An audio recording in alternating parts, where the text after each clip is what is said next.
Buenas tardes, chicos. Buenas tardes, chicos. Bueno, ya la mayoría de ustedes me conocen. Soy el doctor Carlos Bornancini, profesor adjunto de la Cátedra de Cirugía 3. Hoy vamos a hablar sobre infecciones de los maxilares.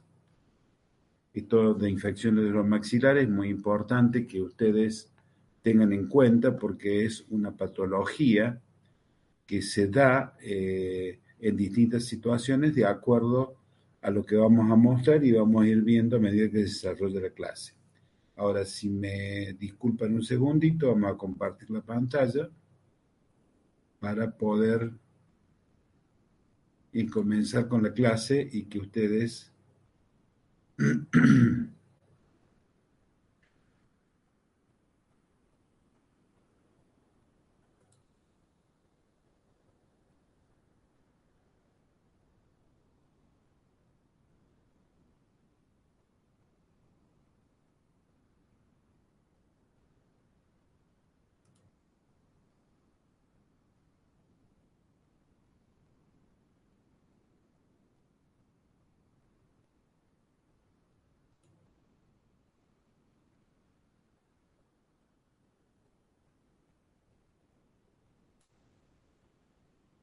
bueno,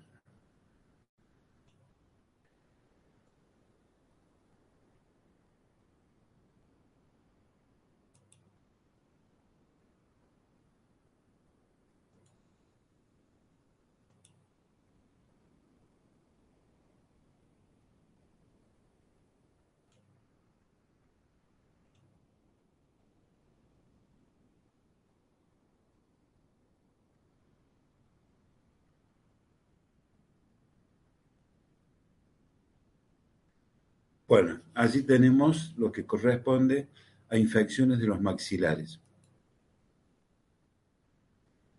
La etiopatogenia de estas infecciones, o sea, lo que da origen a este tipo de infecciones en los maxilares, con una frecuencia mucho más notable y en un porcentaje mucho más alto en lo que corresponde a las infecciones en el maxilar superior. En ambos se da, pero sobre todo en el maxilar inferior.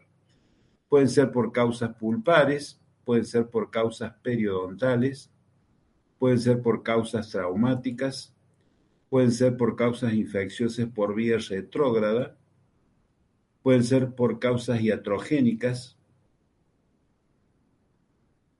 y en la cavidad bucal tenemos placas supragingivales que están en los surcos, placas subgingivales o linguales en la mucosa yugal, y los gérmenes y bacterias varían de acuerdo al lugar de la cavidad donde se encuentran. La bacteriología en general,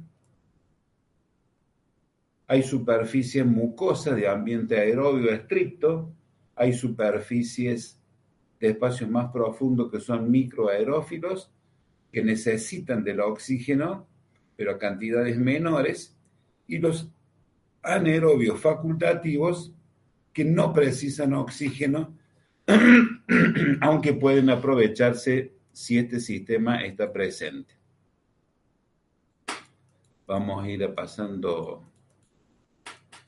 no quiero entrar en lo que es en farmacología. Las infecciones odontogénicas en la clínica se dan como periodontitis, se dan como celulitis o como abscesos. El concepto de periodontitis puede decirse que es la inflamación de los tejidos de sostén del elemento dentario que conforman el periodonto, que también es denominada artritis alveolo-dentarias. Se distinguen varias formas clínicas de este tipo de periodontitis, que puede ser agudo, según su estado clínico subagudo, o puede ser crónico. Según la cantidad de su exudado, pueden ser seroso o supurado. La que más interesa es la aguda supurada, que también se la describe como absceso periapical, osteitis o absceso alveolar. El absceso, como concepto, es la acumulación delimitada de pus dentro de un tejido orgánico. En esta fase se produce la formación de un exudado purulento que se puede detectar clínicamente por medio de la palpación, la presencia del dolor profundo, sordo y continuo. A la larga, el absceso acaba por abrirse al exterior y producirse un drenaje que también es denominado fistulización o fístula. Un absceso palatino.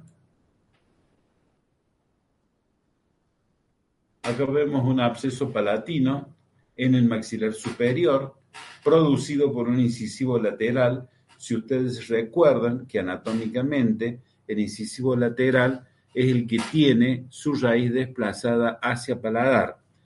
El color cambia de la color característico de la mucosa palatina, es muy doloroso, crece y la conducta correcta sería hacer un punto de anestesia, hacer una punción para ver el contenido. El acceso extraoral. El acceso extraoral se da generalmente debido a procesos de periodontitis o alveolitis a nivel del tercer molar retenido, es decir, se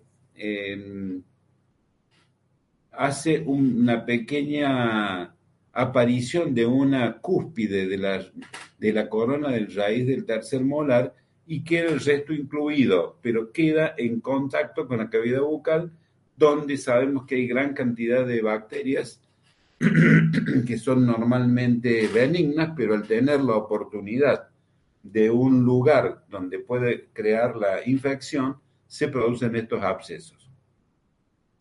Acá tenemos un paciente de sexo masculino de 22 años de edad, donde aparece con esta molestia y este dolor al nivel prácticamente de la basilar, a nivel del tercer molar inferior.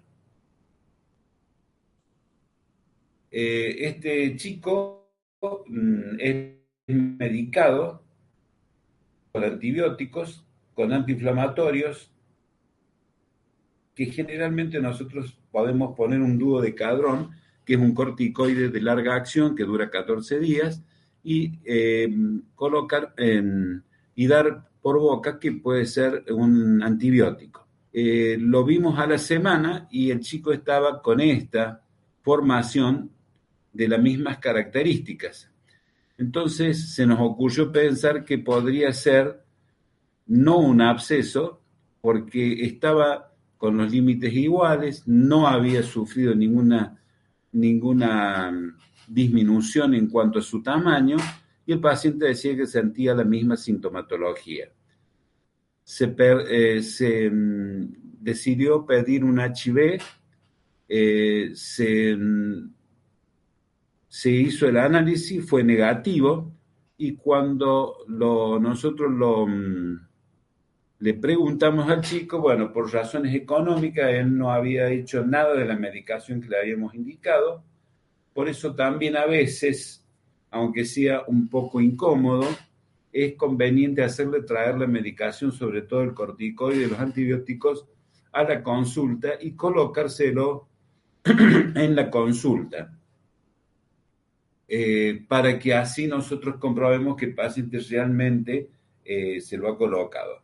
Aquí estamos haciendo colocación de anestesia alrededor, no sobre la zona que contiene la colección purulenta, sino alrededor de la piel para poder hacer el drenaje correspondiente.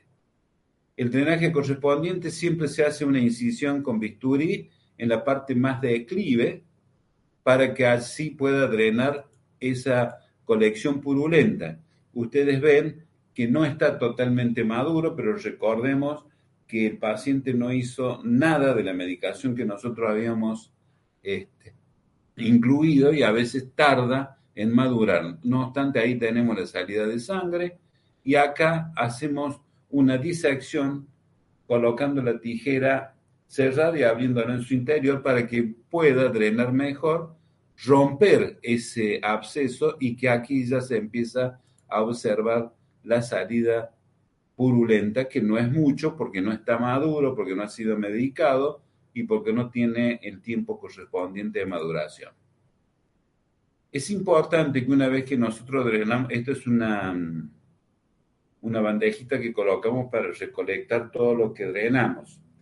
Es correcto tener siempre en cuenta de la colocación de un dren, que puede ser de goma. Aquí en este caso estamos usando un trozo de la goma que se usa para la separación en endodoncia, o puede ser un trozo de guante estéril que colocamos y vamos a suturar a la piel del paciente. Esto es para impedir que se cierre y se vuelva a acumular pus.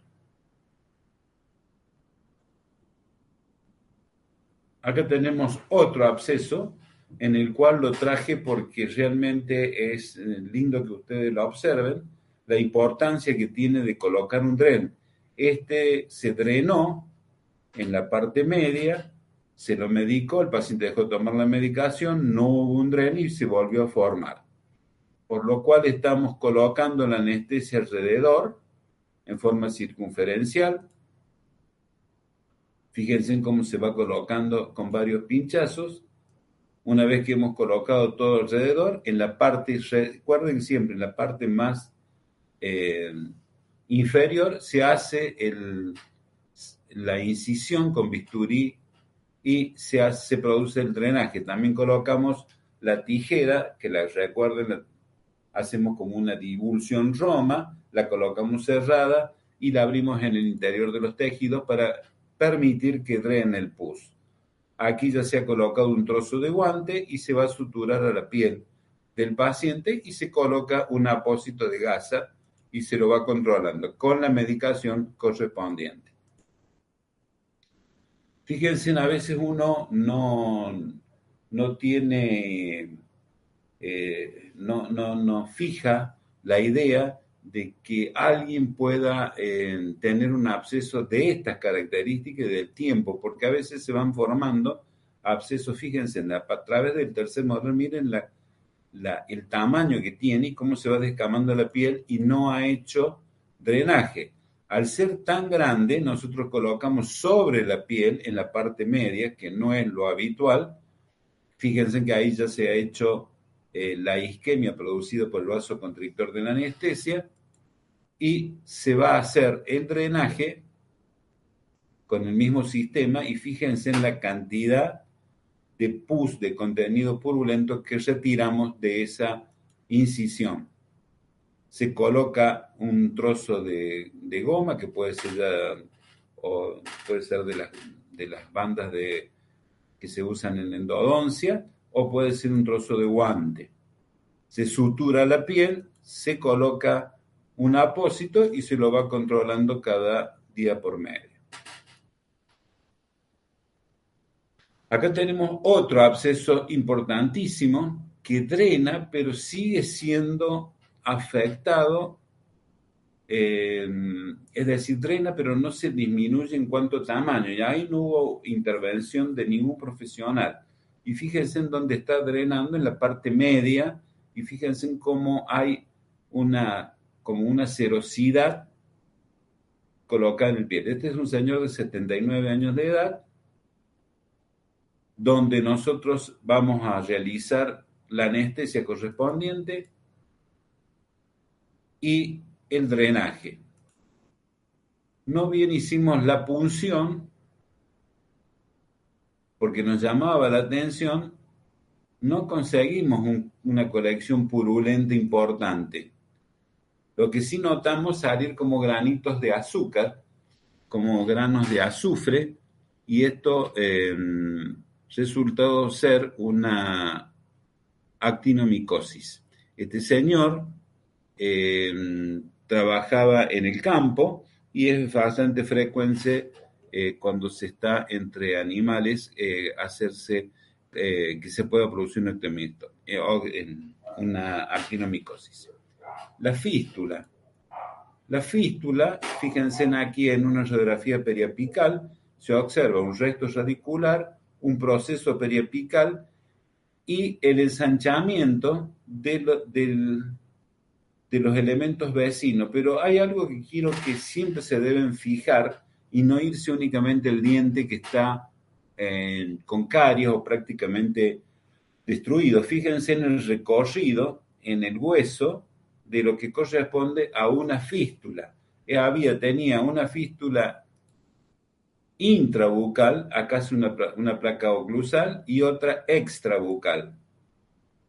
Comenzamos para retirar el elemento dentario comprometido, hicimos la incisión sobre todo el recorrido de la fístula, eliminamos la fístula intrabucal, fíjense en que acá se nota cómo se ha retirado, se lava, se limpia bien y se hace la sutura. Y ahora vamos a ir a la parte extrabucal. Fíjense en que acá el señor no se podía afeitar correctamente porque tenía dolor y tenía una fístula a nivel del mentón. Y fíjense en la presencia de los pelos de la barba. Allí se hizo una incisión losángica en forma de rombo. Se abre y fíjense en cómo se va retirando la fístula desde la parte media que habíamos hecho en la intrabucal, la que corresponde a la parte exterior del tejido óseo. Allí se ve cómo se comunica la extra con la intraoral, que ya no está, obviamente. Se tienen con separadores y se colocan puntos de tracción con una varilla con la finalidad de mantener el tejido en su posición y que no después se nos profundice y se invagine para lograr una estabilidad en los tejidos. Acá se ha hecho la sutura común y acá están los hilos que ustedes veían pasando. Entonces se va a colocar un apósito y sobre ese apósito se va a suturar esto con la finalidad que no se invagine la herida de la fístula. Fíjense, allí está colocado el apósito y allí se han suturado los hilos que llevan pasantes para que no se invagine la fístula. Fíjense en el trozo de la fístula que hemos retirado extraoral, intraoral, fíjense en el recorrido, y cuando hacemos una incisión, fíjense en todos los pelos de la barba que se había invaginado a la piel del mentón y producía esa fístula. Osteomielitis de los maxilares. La osteomielitis de los maxilares es una enfermedad, el concepto, es una osteomielitis, es la inflamación de las partes blandas del hueso, o sea, la medular del tejido conectivo vascular e intrajaversiano y el periósteo, provocado por agentes animados o inanimados. La porción calcificada toma parte activa en el proceso, pero sufrida indirectamente por difusión o pérdida del aporte sanguíneo, necrosándose parcialmente en grado variable y deformándose ulteriormente, también en forma parcial en un intento de limitar su destrucción. La vía de entrada del agente puede ser casual, a través del canalicular, es decir, a través del conducto dentario, puede ser a través de la forma periodontal, puede ser por un trauma, puede ser por vía hematógena y puede ser por continuidad de afecciones vecinas, es decir, que haya una infección de un elemento dentario que produce que se introduzca en el tejido óseo y se produce la osteomielitis. La osteomielitis pueden ser circunscriptas, que la denominamos osteitis, y las osteomielitis que son difusas. La osteitis, para describirlas más fácil y más entendible, serían las que se producen post-exodoncia o lo que nosotros denominamos alveolitis. Y las osteomielitis son difusas y concuerdan en el interior del tejido óseo. La clasificación en los maxilares podemos hablar de osteomielitis supurativas, de osteomielitis no supurativas o esclerosantes, también denominada crónica o de Gaucher, osteomielitis que acompaña a enfermedades sistémicas como tuberculosis, sífilis y actinomicosis, que recién vimos un caso de actinomicosis, y la osteomielitis del recién nacido, que ya prácticamente no se ve. ¿Cuándo se daba? Cuando había algún problema o retraso en el nacimiento del bebé y se usaban forceps para extraer el bebé, y ahí se producía una fractura que no se percibía en el momento, en el recién nacido, y al pasar por el canal vaginal se contaminaba con las bacterias y se producía la osteomielitis, que a veces llegaban a perder totalmente el maxilar los bebés. Las agudas, se produce un edema importante, hay una palpación dolorosa, hay aumento de la temperatura cutánea, hay adenopatías dolorosas como respuesta de ese proceso infeccioso, hay dureza y deformación, y si ustedes toman una radiografía, no hay imagen radiográfica. Esto estamos hablando de la aguda, cuando recién comienza a producirse. Hay un dolor intenso y constante, impide dormir al paciente, hay trismo, o sea, la dificultad para abrir normalmente la cavidad bucal, hay fiebre o temperatura elevada y repercusión general como consecuencia de la fiebre con escalofríos, anorexia, etc. Acá vamos a ver un caso de una paciente de 62 años, creo que tenía la señora de edad, donde ella había dejado de usar la prótesis porque le empezó a molestar en una zona que ustedes ven acá, donde está delimitado el tejido óseo, tiene un color como de infección, y hay trozos de hueso que sería el secuestro óseo. A esa extracción se la habían hecho hace más de 10 años a ella, y al reabsorberse el maxilar y algún germen que quedó en el momento de la exodoncia, comenzó a molestar. Allí estamos viendo clínicamente, y fíjense en que cuando nosotros vemos clínicamente esta situación, nos da la impresión de que fuera que sea provocada una úlcera por la prótesis, pero recuerden, al ser desdentada, podría ser una hiperplasia con ulceración, pero recuerden de que la señora no usaba el aparato protésico, o sea, no usaba la prótesis. Cuando nosotros tocamos, palpamos la cavidad, la zona, mejor dicho, no la cavidad, se observó la salida de pus. Fíjense en allí cómo sale el pus y la boca de fístula. Aquí hemos abierto la zona, y ustedes se acuerdan que veían una zona radioopaca. Acá son trozos de hueso que está totalmente necrosado, lo cual eliminamos. Fíjense en el dentario inferior, como se observa, ahí lo hemos levantado a propósito porque tuvimos que disecar ese secuestro óseo y separarlo del dentario inferior. Lo que nos traía como consecuencia, ya sabiéndolo, acá se ve perfectamente el dentario inferior, de que iba a quedar con una parestesia temporal. Fíjense cómo se ha recuperado. Esto es un postoperatorio inmediato, donde se ha retirado el secuestro óseo. Lo más llamativo de todo esto fue que la señora no quedó con ninguna parestesia, a pesar de que la parestesia del lingual es temporal, y la única situación que siente el paciente es que en la zona inferior del labio, a la altura de caninos y premolares, siente adormecido, lo siente únicamente el paciente. O sea, no es una parálisis facial, sino es una pérdida de sensibilidad únicamente correspondiente. Acá a los 3 meses, fíjense cómo se va llenando de tejido óseo. Acá a los 6 meses prácticamente está todo reconstruido.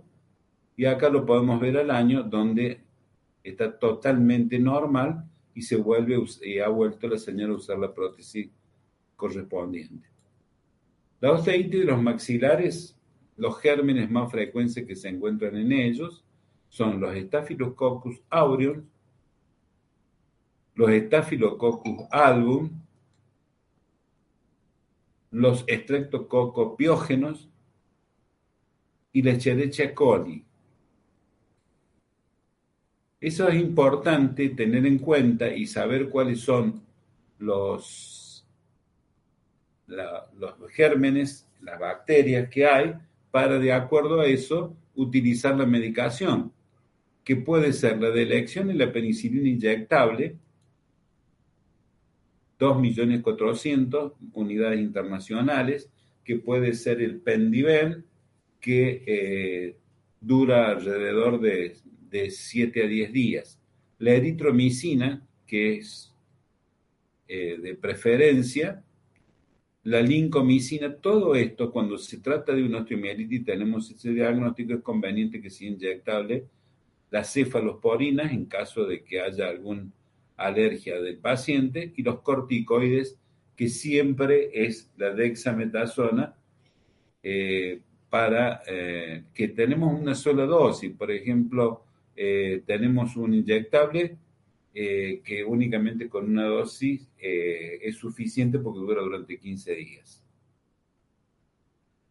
Y hacer compresas húmedas y calientes para evitar la infección, y si ha quedado algún germen, estos se sean expulsados a través de la fístula. Otro tratamiento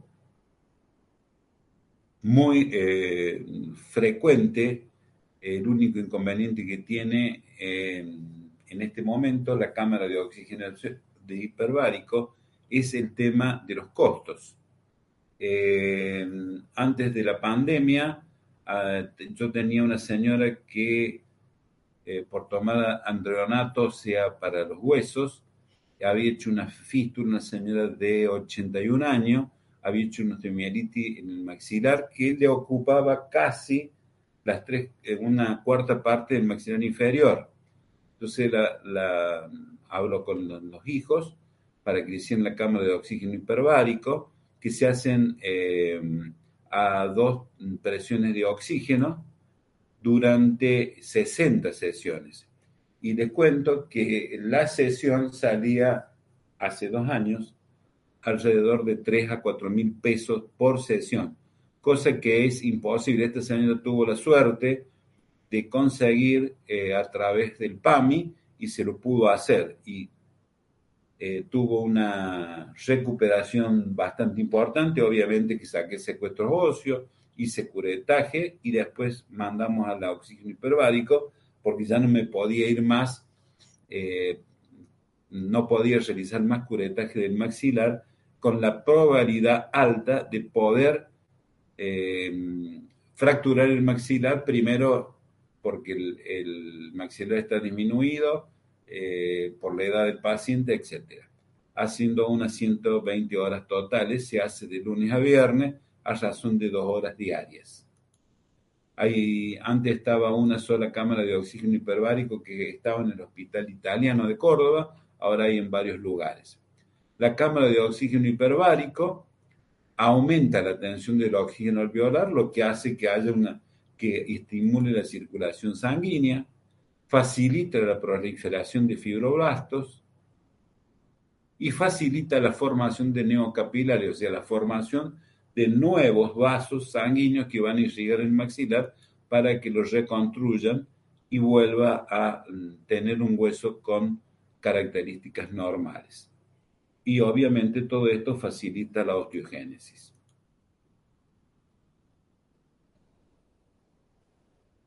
Acá le quiero mostrar un caso en el maxilar superior, muy característico, ya tiene unos cuantos años, pero lo sigo mostrando por eh, por, por todo lo que significa. Era un paciente mecánico de autos que le dolía muchísimo y él tenía mucho trabajo.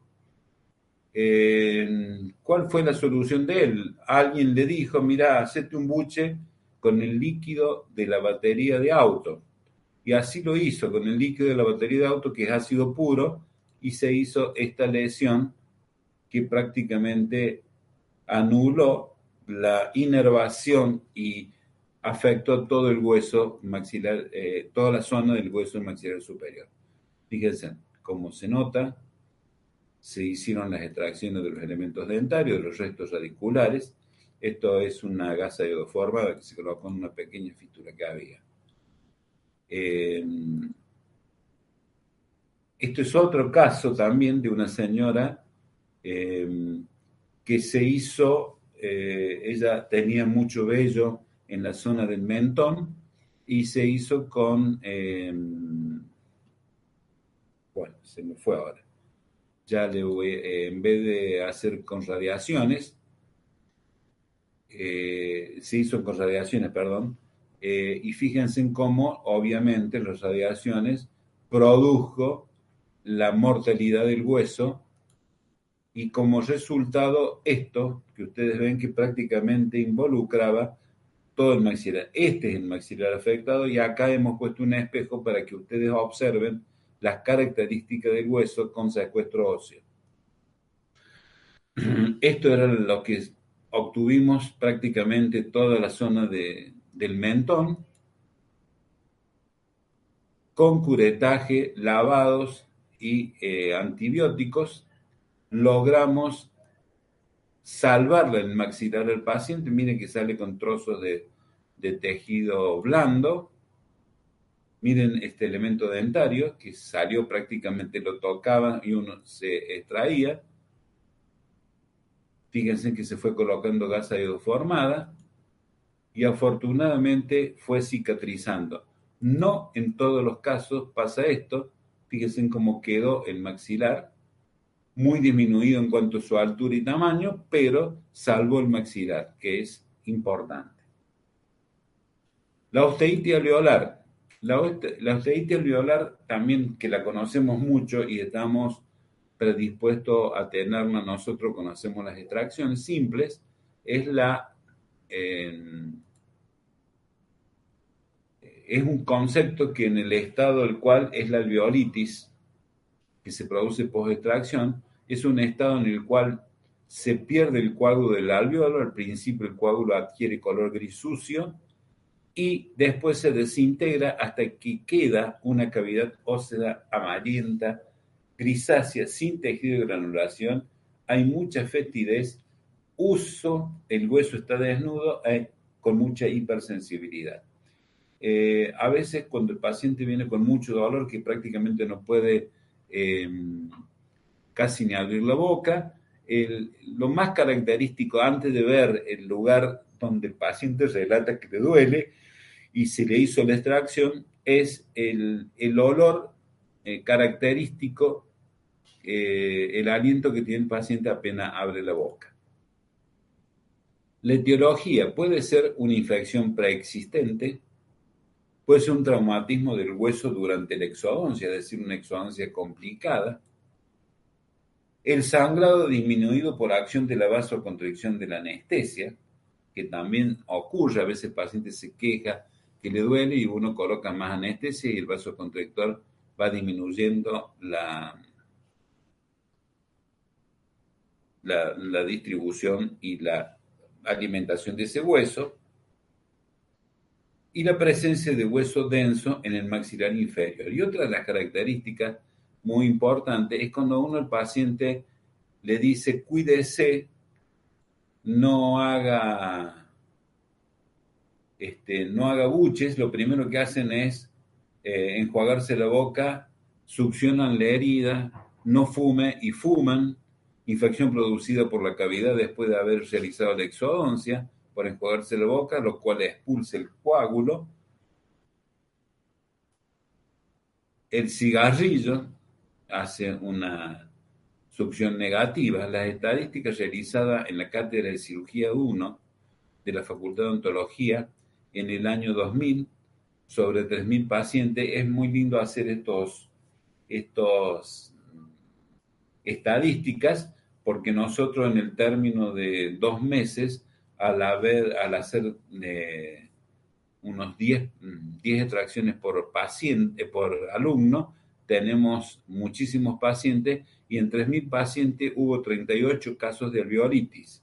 Alveolar, una de las características importantes, que de esos 38 casos, 35 correspondiendo al maxilar inferior, es decir, el hueso es mucho más compacto, tiene menos circulación, hay menos, el hueso no es tan areolar como se ve en el maxilar superior. Eso facilita a que se forme este tipo de infecciones.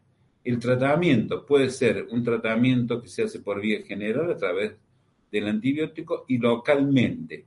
¿Qué hacemos localmente?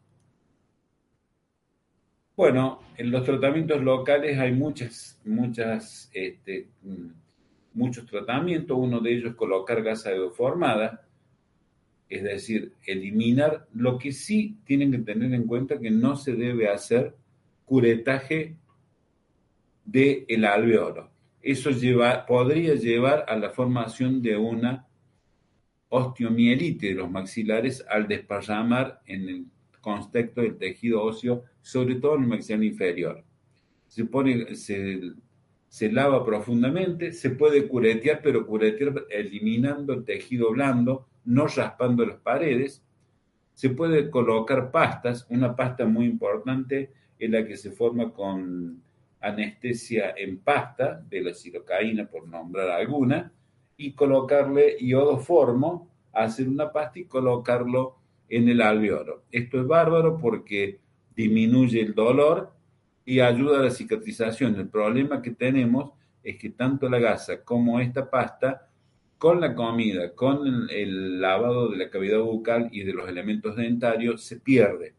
Y la otra es el cemento quirúrgico. El cemento quirúrgico, no el generalmente que se usa ahora que viene pasta para los tratamientos post-periodoncia, sino el cemento quirúrgico común, que viene pasta y, y un líquido. Eso se coloca, se sobrepasan los límites tanto por vestibular como por palatino, o vestibular y lingual, y lo que tiene de lindo esto que va granulando desde el fondo hacia el límite del alveolo. Entonces cuando comienza eso, recién se cae y no hay que estarlo controlando. No controlando, el control se hace periódicamente. Lo que no tenemos que ir cambiando, porque cuando granula y comienza a sanar, se cae solo y ya hay formación de tejido. Por supuesto que tenemos que hacer un tratamiento general con antibióticos corticoides, del cual ya hablamos, que es el mismo que se utiliza para cuando nosotros hablamos de las osteomielitis de los maxilares. Bueno, y espero no haberlos aburrido, para que no se me hayan quedado dormidos, que es bastante frecuente. Esto es una belleza. Cuando tenés sueño, dormís en cualquier lado. Si lo hacen los bebés, también lo hacen la gente grande. Y muchísimas gracias por su atención.